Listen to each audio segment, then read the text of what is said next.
And we are live. Welcome, mystery and thriller fans. I'm your on-air host, author Sara DiVello, and I am so excited to welcome back today, live from London, New York Times and Washington Post most anticipated book of winter and spring, author Janice Hallett, here to give us the inside scoop the night before the book comes out on her brand new book out tomorrow, The Mysterious Case of the Alperton Angels. Janice, welcome back. Tell us about these angels. Oh, thank you very much, Sarah. Oh, it's so lovely to be back and on publication day eve as well. So if I sound a bit like really hysterically happy, it's because I am. Oh my I'm gosh, well, we literally are really happy. hysterically happy to welcome you, Janice. Thank you, thank you. I'm going to tell you about the book, though. I'm going to tell you about the book, which is here. I don't. Yeah. Yes, there we go. There we go. So, The Mysterious Case of the Alperton Angels is about two true crime authors, Amanda and Oliver, who are locked in competition to find a key interviewee. Now, this interviewee was a baby 18 years ago when they were almost sacrificed by a cult, the Alperton Angels.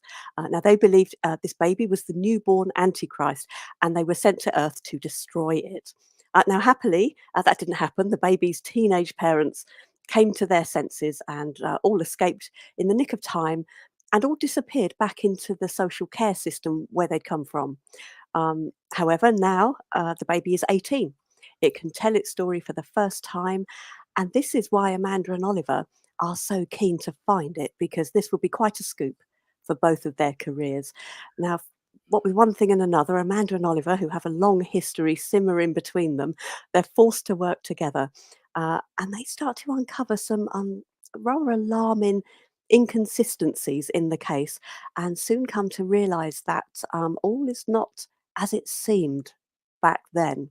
Now, the story is presented as Amanda's research material, her emails, her text messages, interviews, notes, and at the start of the novel, we, the reader, are presented with a dilemma. All this research material has been discovered in a safe deposit box. We must read it all and make a decision. Do we take everything to the police, or do we put it all back in that box, lock it, and throw away the key? So that's the decision we'll have to make at the end of this, and that's probably all I can say without spoiling anything. But it was a wonderful book to write. I really did a deep dive into Well, true Janice, crime.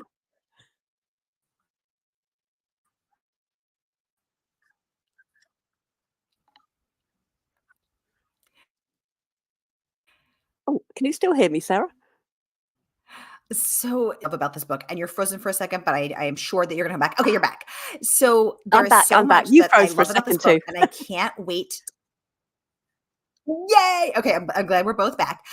There's so much to love about this book, and I have so many questions. So this book is such a great book for all us true crime fans reporting for duty. Your number one girl right here, all us true crime fans, and unsolved cases diving back in, and the tension between Amanda and Oliver, both racing to unravel the case, find the secret source, the baby now 18 years old, and as a key into this decades old case, and unravel it. Oh my gosh, had me on the edge of my seat. So I cannot, and then I have not been able to stop thinking about what I would do if I had the key to that safe deposit box.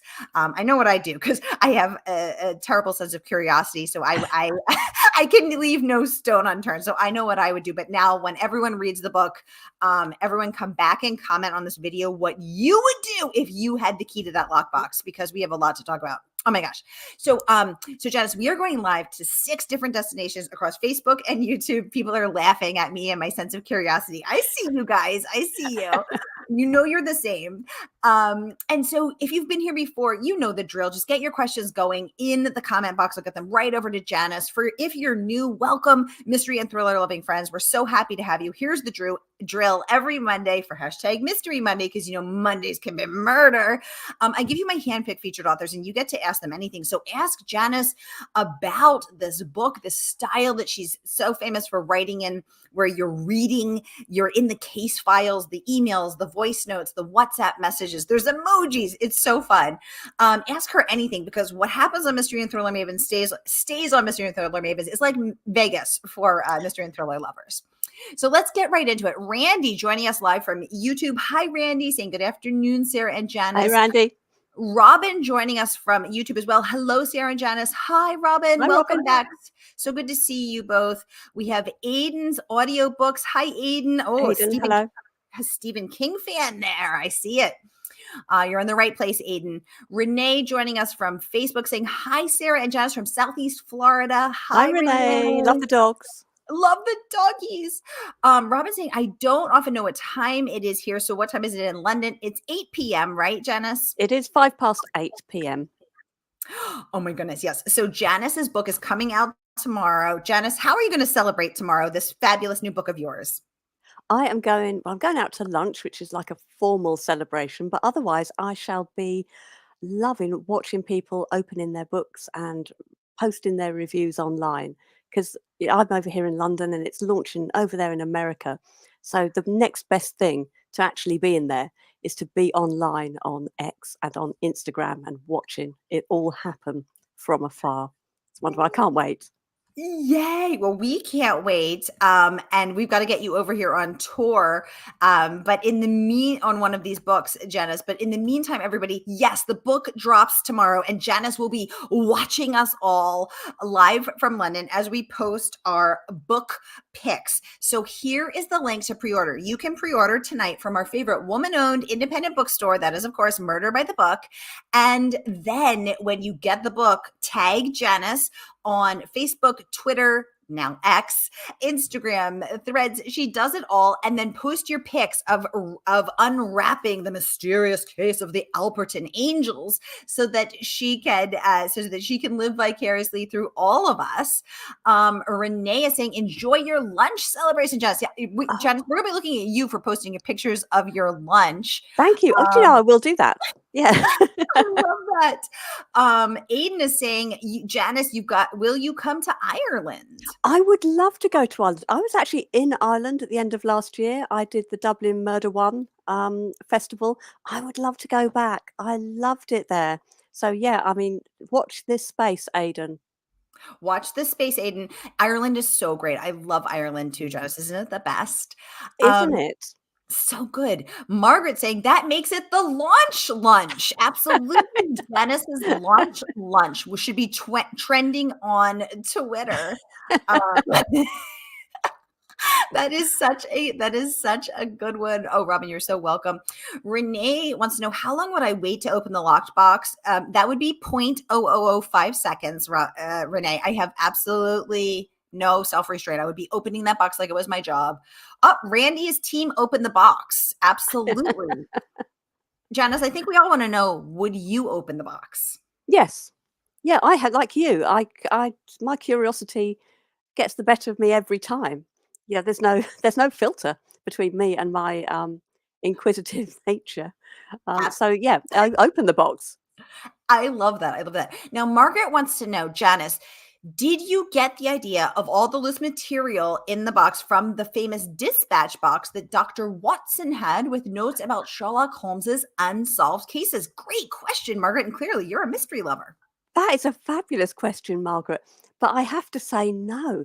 Where I got that idea from was when I used to work on magazines. At the end of every month, I'd have a sort of a folder of loose material that was, the magazine, research material, interviews, press releases, all sorts of odd things that I'd stick in a file in case I ever had to refer back to it. And I'd often look at that stack of documents and think, well, somebody could just read that instead of the magazine. And, all these years later, that idea came back to me for this book. I really wish it had been the Sherlock Holmes thing. And maybe I'll borrow that for the next time someone asks me. It would sound far more literary, wouldn't it, and more impressive than a magazine. But Margaret, yeah, great question. Oh my gosh. Okay, so for everybody, so all the good tea, is the cool kids say, is spilled on Mystery and Thriller. So now you know the real reason. So in Janice's next interview, when she says is, "Oh yes, that was Sherlock Holmes." Quite right. We'll know the real You'll story. know. We'll know the real story. Oh my gosh, I love it. Okay, so I want to make sure I get to everybody's questions that they're going. These are great. Go. Renee saying she would open it. Robin says, "Heck yeah, open the box." Open the box. Open the box. We all need to know. I love it. And I want to, Janice, I want to get into some of the incredible praise that your book has earned. So Julia Bartz, New York Times bestselling author, has deemed you the queen of the found footage thrillers. I absolutely loved that. Oh, I And love her. yeah, and she is not the only one. The Daily Telegraph in London raving that this is a whip smart and fast paced mystery. Now, Janice, do you think that your experience in magazines helped you to write fast and also write quick paced things because you had such, a smaller amount of words to use in the magazine world? I think definitely Mm. magazines and also script writing. Now, both of those forms of writing are very lean. You can't be very flowery with your words in either of those. So that's kind of drummed out of you in your day to day life. And it started when I was a journalist, and it continued when I became a script writer. And yeah, I think exactly why I write my novels like this. I don't do a whole lot of flowery description or setting the scene or even descriptions of characters.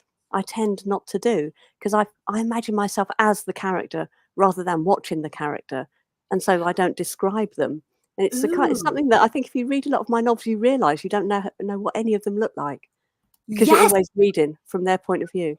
Exactly. And I didn't realize until well into the book, I didn't even give a thought to what Amanda, who's our main protagonist, what her voice sounded like or what her accent sounded like, because I was so deeply embedded in Amanda's character and nobody's aware of how they speak. We all think we don't have an accent, it's the other guy. So I was thinking, of course, not Amanda. And so that is so interesting. So you put yourself in the perspective of the character. Tell us about getting into the character of Amanda. For Amanda, well, now I knew a lot of people like Amanda when I was a journalist. People who they would do anything for the story. They didn't care whether they upset people. They didn't need to be liked. That to get to the truth, they would do it and ask anything, say anything. And I really admired that because I wasn't like that at all. I kind of wanted to be liked. I didn't want to upset people or ask the difficult question. So of course I didn't really get that far. So I'm sure the Amandas were the ones that were successful, but I really admired their ruthless streak. And I think that's all Ooh. come out for this character. And yeah, like you say, it's a little bit like acting. The way I write each character, it's like getting into character to do the writing, almost like an actor might. It's very strange. But yeah, Amanda came. I mean, there must be an Amanda in me, I think, because she came quite naturally. Maybe she's someone I've always secretly wanted to be. I think we've Ooh. got to the bottom of it right here, right now. That's it. It's interesting, isn't it? Because I loved Amanda and I identified with her for many reasons, Mhm. especially working my way up from a working class background and feeling that feeling of being other or different or less than around people who are quite posh and much more privileged than I was. But also Amanda does something, and I cared about her so deeply and I liked her so much. But then I was also thinking, Amanda, you're doing some morally questionable things, aren't you? Like you're doing some things that are really going on these, tricking people into being sources, going on fishing missions with calling the police or other sources and acting like she knows more than she does, or she knows someone she doesn't, so to get information almost by not almost, fully by trickery. And I was like, Amanda, I really want to like you, but you're testing me. So now it's so interesting to know that because she will do anything to get the story. And I was like, and that is ultimately why I still was cheering for her and rooting for her throughout the book, even during her morally questionable things, because of her dedication. And it's so, now I understand that that's because you, Janice, admired this ruthless streak Mhm. in your former colleagues. Yeah, that's right. People who would lie to get to the truth. And that kind of little Gordian knot is really fascinating. And we learn Mhm. a lot. We learn more about Amanda as the book goes on, and we realise that she's had to be a survivor. And I Yes. think we wonder if that's where it comes from. That's where Mm. that lack of moral compass, or a kind of haywire moral compass, comes from that background. But yeah, she will lie to get to the truth, and isn't it delicious that there are people like that? And they're exactly. And when I was writing Broadway Butterfly about a real life journalist, Julia Hartman, it's like, I think that those sacrifices ultimately are worth it when you're in a journalist role, because you will do anything to get to the truth, because you are an agent of justice. And when the justice system has failed, you are in a unique position to be able to exact that justice, but the means to get there may not be entirely squeaky clean. So that's a tough line to walk. Mhm. Renee wants to know, do you prefer writing books or scripts, Janice? Oh, that's an interesting question, because I've written now 4 novels and one novella, and various scripts, pilot scripts, and scripts that didn't go anywhere, scripts that might go somewhere. So yeah, I would say I love novels for the sheer intensity of them and how far you can go with character and with story. Scripts I love for their lightness and the fact that you don't write them on their own. They're not intense. You write them with other people. From the word go, you're sending a script to producers, to other people, to directors. Um, they're giving you their feedback. You're then going back and writing again before it goes back to them. So it's a really collaborative, happy, sort of productive, creative environment with lots of other people. But then again, I do like being on my own with that novel, which takes a whole lot longer. But at the end of it, you've got a much bigger, meatier thing to call your own as well, because it's not Mm. collaborative so much. So which do I like best? Oh, Renee, You've do you know, stumped. I like them both. At the moment, I am 50-50 with both of them, and they both complement each other very well. My ideal day is writing a novel in the morning and a script in the afternoon. Oh my God. Perfect day. You can do that? You can Yeah. go from brain to brain? Yes, I can. I found it when I was writing. I wrote the Christmas Appeal at the same time I was writing the Examiner, my next novel, and I did find that with two novels, I had to stop writing the Examiner to write the Christmas Appeal. So it doesn't work with two novels, but it does work with novels and scripts. Weirdly. That is Mm. weird. So if Janice looks familiar, everybody, she was here right before the holiday season to give us the inside scoop on her then brand new book, The Christmas Appeal, which is her novella. And so if you are interested in that, it is available here. I'll pop up the link as well. So if you want to get a sense of her novella writing, here is The Christmas Appeal. So click and order that. So this is so many different skill sets as a writer. Aiden wants to know, Janice, what was your very favorite novel to write? Oh my God, you're going to make her pick a favorite. This is they're really getting to the core, aren't they? They're not taking any hostages. Favorite novel to write? The Appeal, my first novel, has got to have a mention here because I loved that first draft, and I wrote it without any sort of commission, no contract, nothing at all, so I could enjoy that writing. And it's your first novel. There's something about it. You know, it's I didn't know anything about novel writing. I just enjoyed all of those characters and working through the story. But I also have to mention the Twyford Code, my second novel, because I wrote that during lockdown. And that was a very intense time for everybody. And for me, the Twyford Code and lockdown are, almost as one. And I don't think there would ever be that situation again. Hopefully not. Uh, for me to have that same relationship with a novel as I had with the Twyford Code.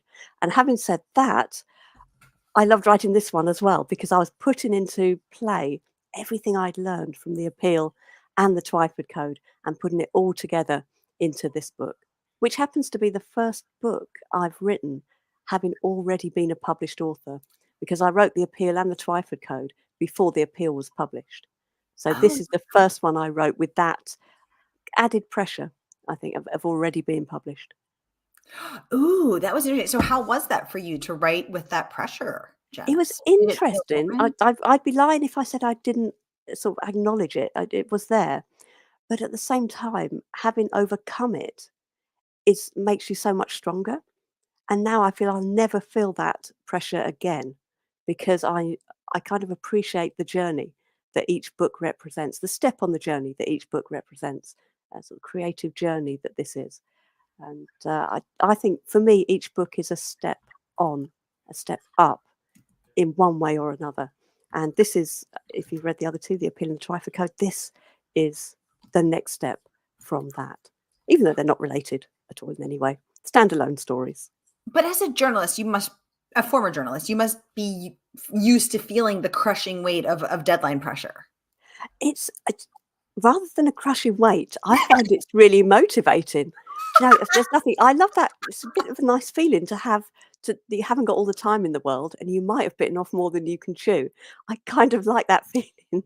I know it's a bit perverse, but yeah, I suppose living under that kind of banner for years, you kind of have to get to like it really and to enjoy the pressure and to enjoy the I think knowing you can do it is a good thing to have done it already so you can look at what you've already done when you're a journalist you can look at the last features you did the last magazines you edited yeah I've done it before I can do it this time and that's a really big um, boost to your confidence there's a lot of confidence involved in writing starting to write Mm. continuing to write and finishing what you're writing is a lot to do with your confidence and bearing up under deadlines is no different.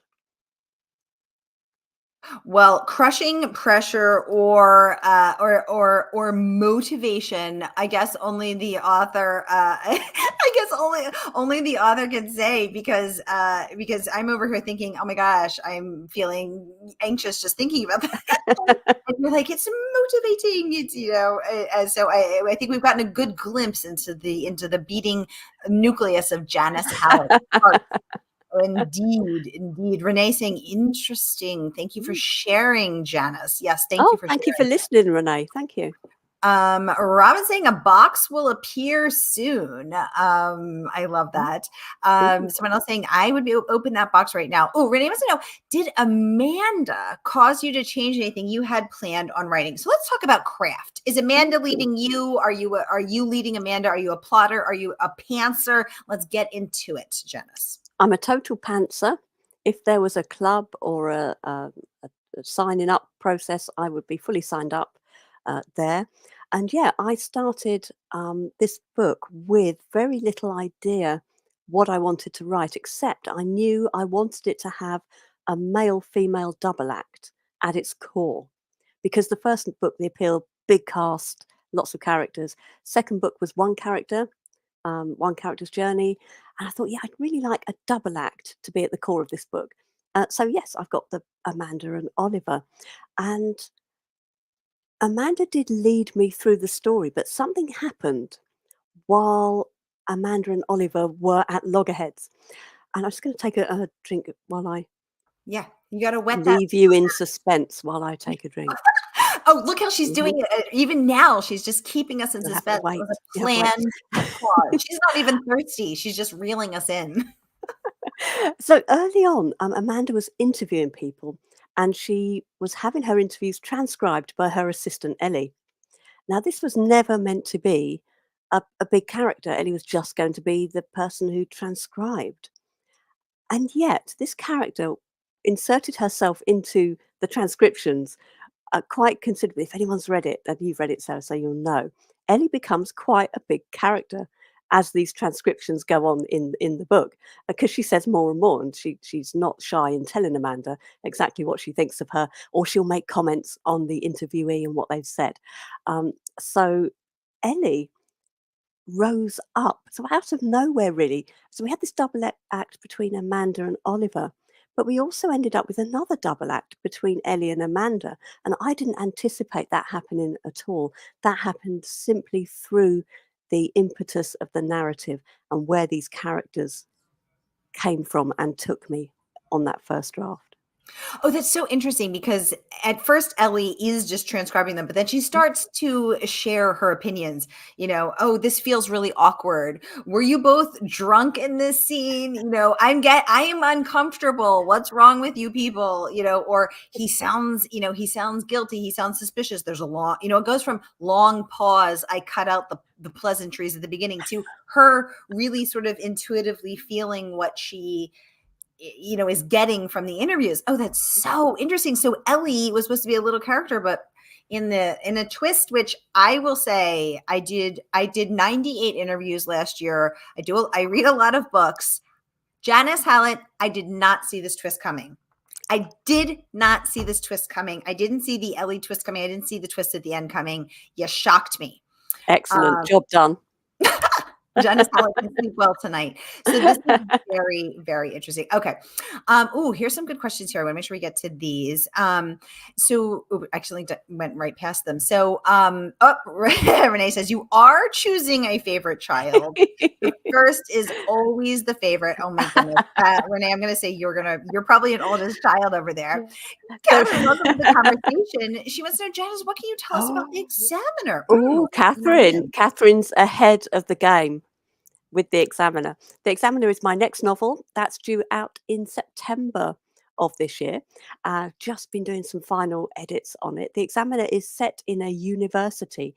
It's about a small group MA program where we have 6 students and a tutor. And what we have is their coursework and exam papers. And the examiner invites us to read them because he's just read them and he thinks something happened on that course. Just by reading the coursework and their final essays, he thinks one of those students died and the others are all covering up their murder.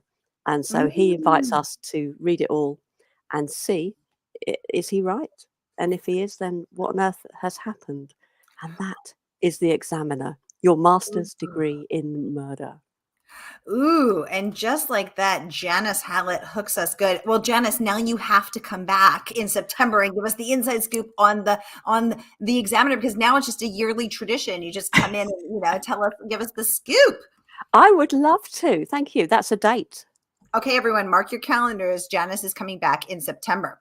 Wendy, welcome to the conversation. She said today is her reading day. Oh, perfect. Oh, okay. So excellent. You're joining us for your reading day. You're clearly right in the right place, Wendy. Hi, Wendy. Yay. Oh my goodness. We have Tabrisha Jones in the house. Hello. Tabrisha Jones is a librarian at the New York City Public Library, the founder and host of the Dueling Detectives series, librarian extraordinaire, and she also writes under Cup of Tea with That Book, Please.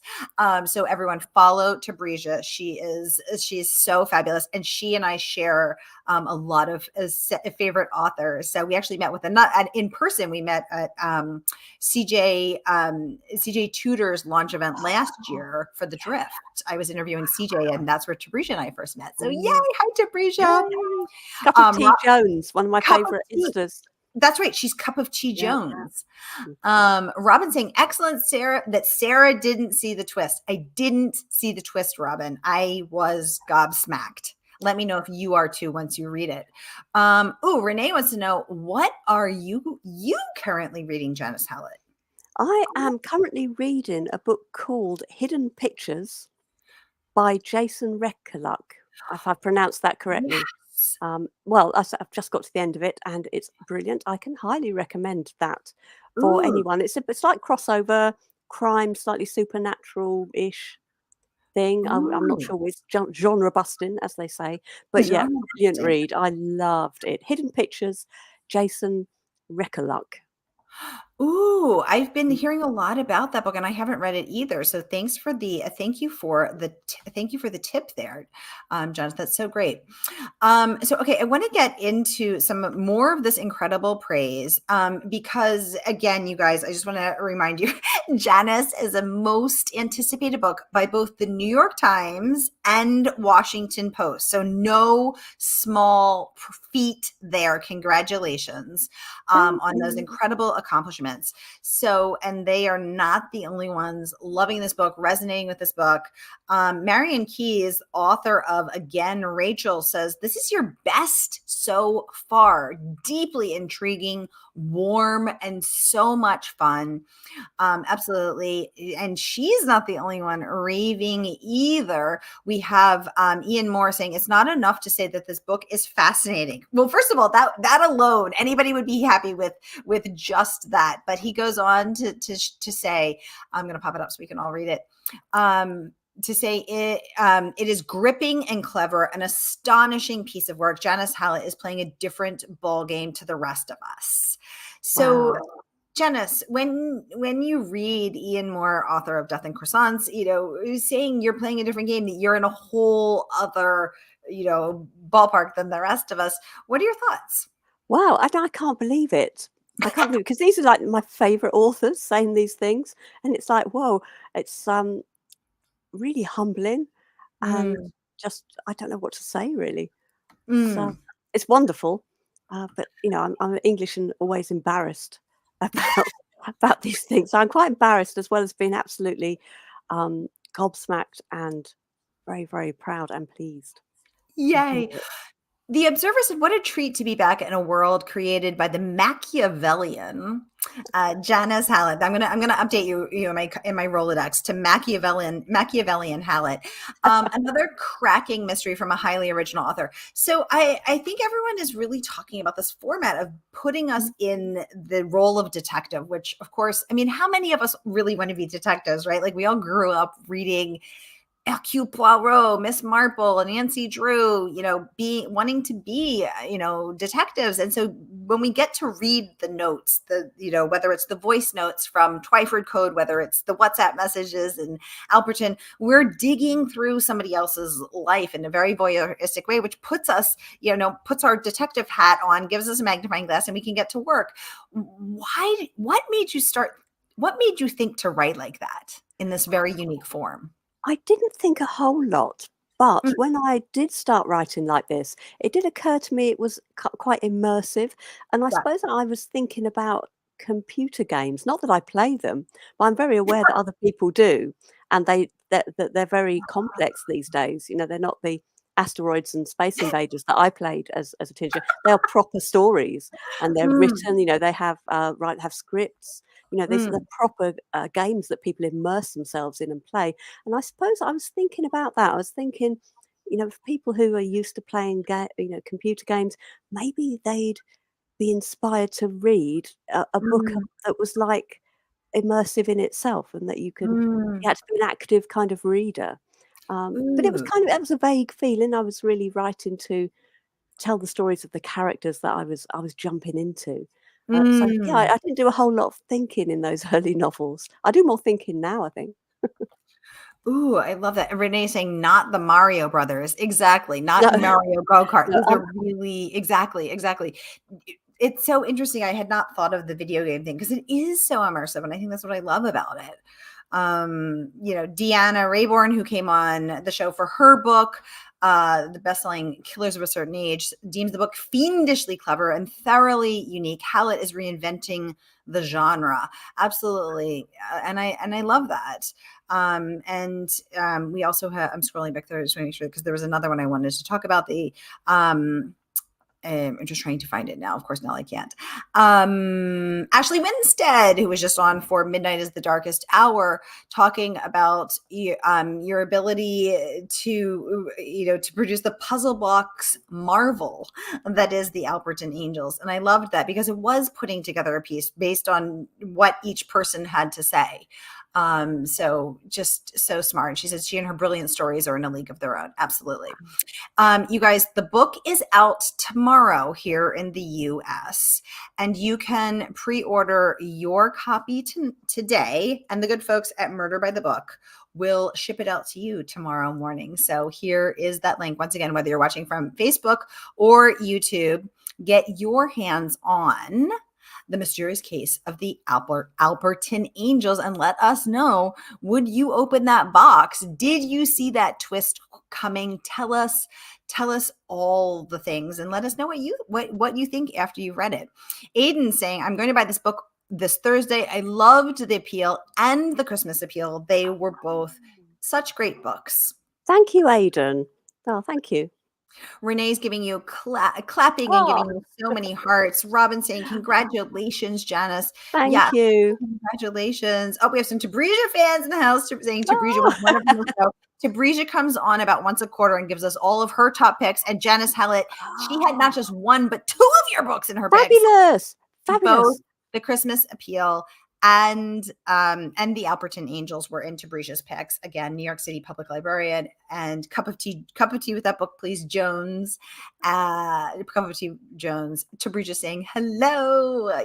Tabrija, we're so happy to have you. Robin saying she remembers Tabrija too. So good. I love our community here.